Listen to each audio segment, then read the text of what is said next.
Calling all fun lovers and memory makers, Texas invites you to cheer from our stadiums and dance like no one is watching. Culture seekers can find the art that truly inspires. Wow. And from our shopping hubs to our chic boutiques, fashionistas will never leave empty-handed. Texas is an unforgettable experience that's waiting just for you. Visit TravelTexas.com and plan your trip today. Let's Texas. Hi, I'm Will Bruin, and I was just recognized as a Seattle Sounders legend. Now I get to do voice reads for the Sounder at Heart podcast network. Here we go. Come on! Hey, O'Shan! Let's go! A save by Fry! The Seattle Sounders have done it! MLS Cup winners! Here comes Rui Diaz through the middle to crown it for Seattle! The Sounders rule the region! Seattle Sounders is campeón! This feels fucking awesome. And Portland can't say shit! Nice work on your little yacht. Vega!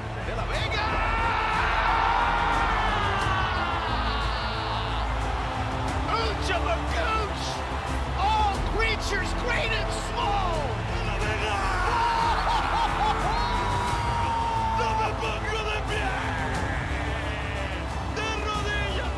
You know, what was the thought process in terms of who you decided to use and who you didn't? Ever since Sounder at Heart wrote a commentary that we didn't take Oak Cup seriously.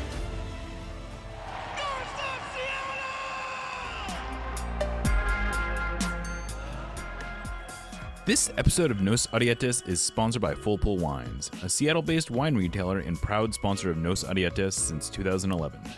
Full Pull was founded in 2009, is based in Seattle, and is owned and operated by longtime Sounders supporters. They offer the best boutique wines of the world to members of their mailing list, with special focus on their home, the Pacific Northwest. Welcome back to another episode of Nos Arietes on the Sounder at Heart podcast network. I am Jeremiah O'Shan. Joining me today for a special preview of the League's Cup, someone I'm very excited to have back on the show. You know this person very well. They are a former MLS MVP. They have they have more than 250 appearances in MLS. He is someone who has broken the heart of the Sounders many, many times, but we still love him. He is also one of the main voices for MLS in Spanish on Apple TV. Welcome back to the show, Diego Valeri. It's great to have you. Hey, Jeremiah, how are you? Thank you for having me in your show. Yeah, so for your kind words. Oh yeah, no, my pleasure. So we'll definitely talk about Miami, but before we get into that, I just wanted to say the last time we had you on, it was right after the signing of Pedro de la Vega. You were teammates with Pedro at Lanús. You know him very well. How much pride and how much joy does it give you to see the way that he's playing right now? I mean, he's suddenly emerged in the last couple months as really one of the best players on the Sounders. 100%. Well, I'm proud of him. I'm proud the way he handle not the best moments, right? So the adaptation, because always there's big expectation on a new sign, a new young DP, right? So and a team like Seattle that is always getting into finals and signing great players, right? And it's not easy. We got to think that they're young people. It's the first time they go out of the country, and they need. They need some time to know the league, to adapt, even physically, right? So I'm so proud of him in the way he did it. Always with a smile in the face, right? Always positive for the team. Always with great relationship, right? Even though sometimes the player has the ego and wants to play always, and he always was an important piece of the team, handling even some injuries. So I texted him yesterday, and I say that to him. I'm proud the way you did it, right? Now he's in a different stage of his staying here in Seattle. Yeah. And he's scoring goals. He feels so much confident, right? And I think that the way he did it, it was a positive for the team, even though they were all waiting about increasing Pedro's level into the field, which now it's fantastic, and he will be better. He will be better because he has all what the player needs to become a very important piece of the team, of a winning team. So I'm so happy about him, and maybe every time I text him, hey, you're making me celebrating Saunders goals. So it's yeah, that's magical. Yeah, I can only imagine there's got to be a little bit of mixed emotions with that. But one of the things that has really struck me about Pedro is how much he has embraced seemingly the entire package. He's not just here to play soccer, but like one of the things that I that really opened my eyes to kind of what a special person he was, and sort of how different he was from a lot of players who come here from overseas or from other countries, was, I went to a pride event, the flag raising event at Lumen Field. It was him and Andrew Thomas, and he just seemed so happy to be there, to be participating in like a community event. There wasn't a lot of cameras, there wasn't a lot of people, but just his excitement for being part of something that was, bigger than him. And he seemed to really be embracing the whole idea of what it means to be a member of not just a team, but a member of the community. Totally. He's such a great person, and even though he's not from Lanús, right? He grew up in Lanús, and Lanús, it's about that. It's a community, very strong community, right? And he grew up with that sense, and he is such a great person, so mature about civics, right? About how to behave, right? And how it's good for the city. But at the end, right? Which, that being said, I know him. People they begin to know him very well outside the field. But at the end, a player, right? A soccer player, the supporters, the people, they want to see what they do in the field, right? Absolutely. First, and now he obviously it's adding value. Not only because what he's doing into the field. I totally agree with you. I knew that. I knew his, commitment with the city, and with some of the rights, and with some of the things that are good for the society, for the city you live. And I'm happy that he is so, involved in that in a community like Seattle, but still, performing in the field, which is, which is at the end for a soccer player the most important. Absolutely. And I think that's one of the things that's most interesting about this run of form that the Sounders are in. Basically since the Club World Cup, they have been probably the hottest team in all of North America. They're scoring goals. Suddenly they're scoring goals at alarming numbers. And Pedro has been a huge, huge part of that. It's sort of like his rise from being a nice complementary player to a player who really can take control of games, or at least can change games very quickly, has been remarkable to see. And it's not just, his attacking ability, it's his effort on defense, it's his ability in the open field.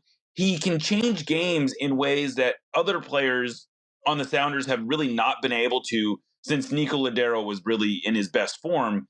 And I guess as it relates to this game, how important for the Sounders is a player like Pedro when you're playing a defense that can sometimes be, a little open? Well, it's going to be very important because Miami, it's a team that really can punish you in the attack, right? So Seattle Sounders is a team that its functionality is really good. All of the players are very committed to help and to make the team a solid team in terms of defense, right? And that's key. So you need that most likely from the wingers, because Miami push outside backs always forward, right? Mm-hmm. And to add that extra number in the attack. And in the case, I know Pedro now is most likely playing on the left, but sometimes they switch. Most likely Jordi Alba is like a 10 in the attack. So you need an extra help because they're so capable, Miami's players, to break pressure, right? If you just defend them 1v1, they're going to punish you.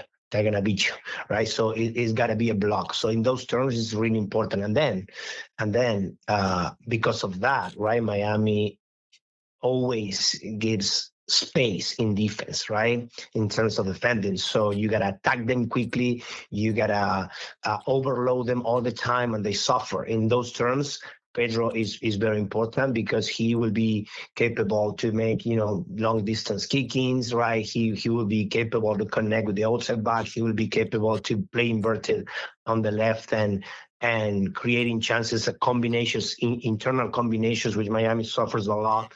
So crosses. So he'll be key in the game. He'll be key in the game in terms of how to add a number defensively and in the middle of the field to possess and get the ball out from Miami. And then obviously where the soccer defines everything, which is the boxes. Thank you for listening to the Sounder at Heart Podcast Network, which now includes Nos Arietes, Lobbing Scorchers, and the Cooler Guild. We've been independent since August of 2023, but need your support to make sure it continues. Although this podcast is free, it's only made possible by your continued support. Memberships start as low as $25 a year, which not only helps make podcasts like this one happen, but also gets you access to everything we produce. If you're able to support us at higher levels, starting at $75 a year, you gain access to a host of other perks, most notably entry into our members-only Discord, where the smartest, funniest, and most engaged commenters share their thoughts and ideas. To find out more, just visit sounderatheart.com and click the subscribe button in the top right corner. Thanks for listening. Nos Arietes, admittedly, is not exactly known for our spicy takes, but that doesn't mean we want our food to be mild. Spice up your life with Hacks and Ferments. Handcrafted in Georgetown and made with the best local ingredients from across the Pacific Northwest, they specialize in unique small batch fermented hot sauces and vinegars. Hacks and Ferments brings bold flavors and natural fermentation together for something truly special. Whether you're a heat seeker or just looking to elevate your cooking, you'll find something you love at hacksandferments.com. That's HAXANFERMENTS.com. And right now, if you use the code SOUNDERATHEART, that's all one word, at checkout, you will get a free hot sauce with your order. Again, go to hacksandferments.com, use the code SOUNDERATHEART at checkout for a free hot sauce with your order. Hacks and Ferments is a proud sponsor of the Sounder at Heart podcast network. Yeah, so this is only the second time that the Sounders have played Miami. Interestingly enough, both of them are at Lumen Field. But the previous time the Sounders played Miami, it could not have really been a different team. It was the early stages of 2023, before Messi came, before all of his buddies came. And this was a team that was at the time coached by Phil Neville that was really kind of struggling and was much more of sort of like a workman team, because they had sort of left their roster kind of bare with the anticipation of bringing in Messi and I guess Busquets and Alba and later Suarez. So everyone knows now that Barcelona, that Miami is just stacked with all these famous players. They've recently added Rodrigo de Paul, who faced the Sounders when he was with Atletico Madrid in the Club World Cup. But outside of the star players, they have some, or the big names, I should say, they have some really effective younger guys and players who are not as famous. What can you tell us about some of the other ways that Miami tends to hurt teams outside of the big name guys? Yeah, so that's the reality. So they are a totally different team that the Seattle Sounders face in 2023. Because of the roster, not because of the big names, right? The roster is totally different.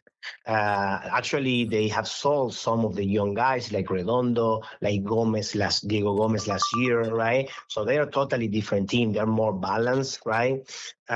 In terms of all of the guys like Segovia, Tadeo Allende, the Argentinian guy, guys like Yannick Bright, that it's in the middle of the field, getting ball backs for them to play, and actually helping Busquets to become a better player in this Miami, right? Because MLS, how games just stretch and opens up at some point of the game, and Busquets, to cover the ground. It's a different player if he has Bright or not on the side, right? And then I think in the right back, guys like Vega and Ian Fry, that gives them complements. Right? Fry is more, more physical, right? More athletic. Vega is more a 1v1 guy, more defensive, more static on his position, right? So they can use that spot. Obviously, they have a different goalie, a goalie that has a lot of experience, and then the core of the team is totally different. Plus, the names they have, Suarez and Messi and Jordi Alba, they can change the game in just a simple action, right? So if the team is not playing great, if suffering, they can make plays. They can, make those plays that are out of the flow of the game, right? So basically, I think Allende and Segovia are key for the team. Besides the big names, right? Last game against Orlando, the coaching staff decided to add them in the second half, both of them, and they changed the games. Allende created the PK. Segovia scored the third goal to finish the game. Why they did that? Because I think Miami still its lack of substitutions, right? So they still have young guys like Morales, right? Like Santi Morales or like Obando, right? Like guys that still they need more minutes and are not at the same rhythm of all of the rest. So they use for substitutions guys like Fafa Picol, right? So Mascherano decided to add Segovia and Allende in the second half because Miami suffer a lot in the last 20-25 minutes of the second half, always physically, right? So when they gotta hold a result or even push for it, they suffer a lot. So they use these two guys that are key for me in terms of who can change the game besides the big names. And so that does sort of a good transition into talking about some of these big names. What does obviously Messi, Suarez, DePaul to a degree are players that are just sort of different. Like they're not easier to game plan around necessarily. But what do successful teams that are successful against Miami, what sort of commonalities, what through lines are there in the way that they handle sort of some of these big players? Well, first and foremost, if Messi is a different approach than any other player, even Suarez or even Jordi, right? Jordi, it's really important because connects with Messi, makes Messi, more effective, right? But Messi is a totally different approach. I think if Messi is on the field, the only way to approach his pressure and his defending is that he has to be always you have to bother him, and bother him in terms of putting him in the worst scenario possible, right?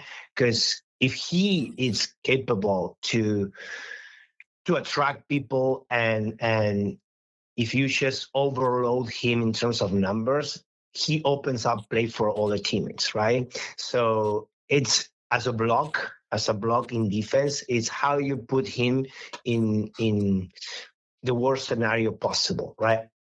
As much as you can, far away from your box, right? If you reduce space in a low block, how you disallow him to kick, right? To finish the action, right? How you push him to the sides. But it's so difficult to put pressure on Messi, right? That's why I say it's a block defending, right? It's a block defender, reducing spaces, push him away as much as you can of your goal, and pray. And then teams that has been successful against Miami is how you can keep your intensity just in terms of athleticism, right? So how you can make them stretch, play, like be effective in the quick transition, right? Mm-hmm. Not playing so deep, right? Because Seattle field is a long field, right? It's a little bit longer, maybe. Yeah. And it's So, but the quick transition, the fast transition, right? How you can attack Miami in 2 or 3 passes and put an attacking guy 1v1, against Miami defender. Actually, last game against Orlando, they got issues with that. They got issues pushing for the game and then being exposed with big spaces to defend for defenders, right? That's the way to do it. That's the best. And then try to be balanced in terms of how many people you push forward. How many people you push forward, right? Mm-hmm. So that's the way Miami struggles, right? When they don't find spaces in your defense, right? When you're in a good block with balanced numbers, right?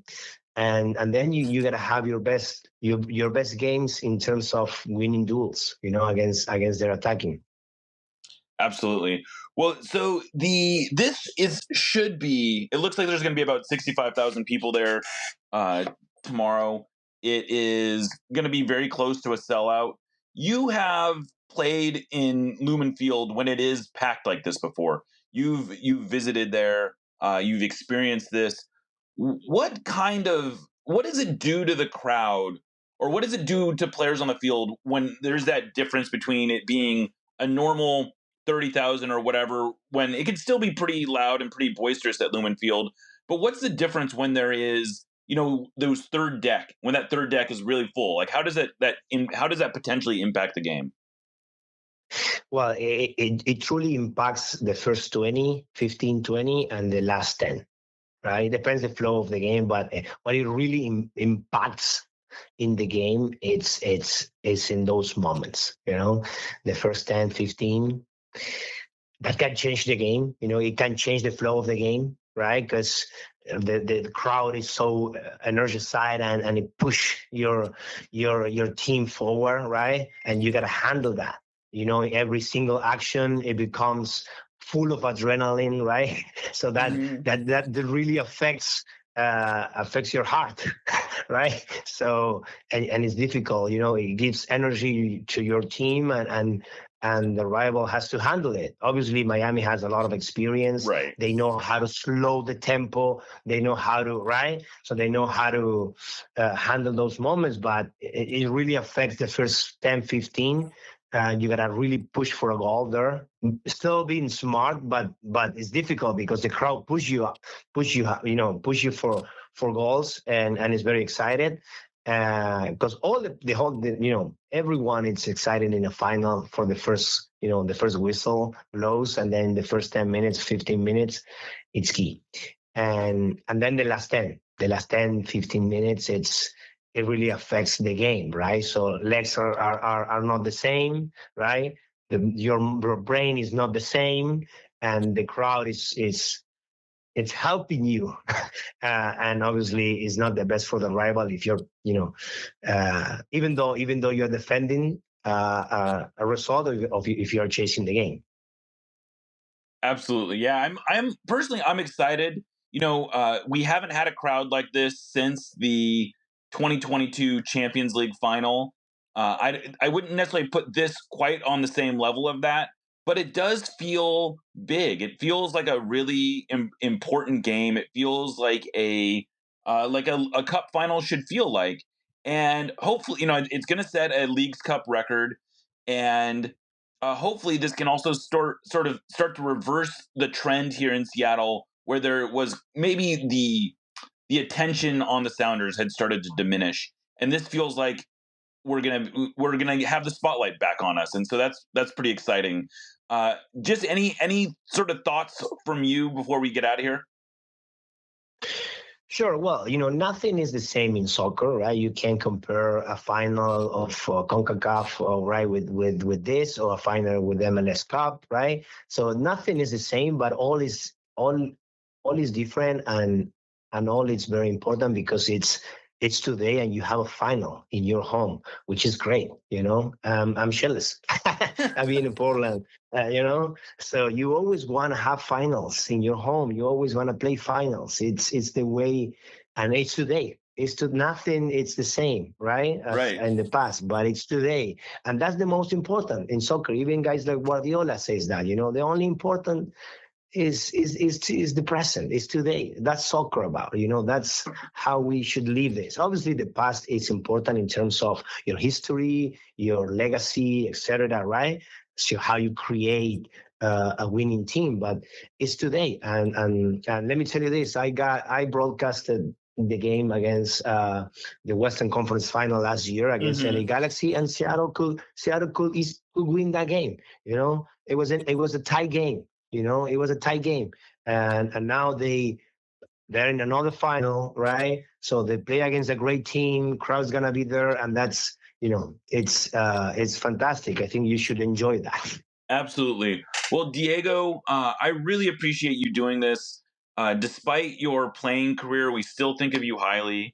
It's been really great to see you succeeding as much as you have been at MLS. You are. Everyone, I will admit, I don't get to watch a lot of the Spanish language broadcasts, but everyone that does speaks very, very highly of the work that you do there. So I just want to say thank you for doing this. Congratulate you on the successful next stage of your career, and hopefully we'll see you out there tomorrow. Thank you so much, Jeremiah. I really, really appreciate that, and looking forward to see you on Sunday. Great. Well, thanks to Diego Valeri for joining us. I'm Jeremiah Shan. This is No Sadietas, part of the Sounder Heart Podcast Network, and we will catch you next time.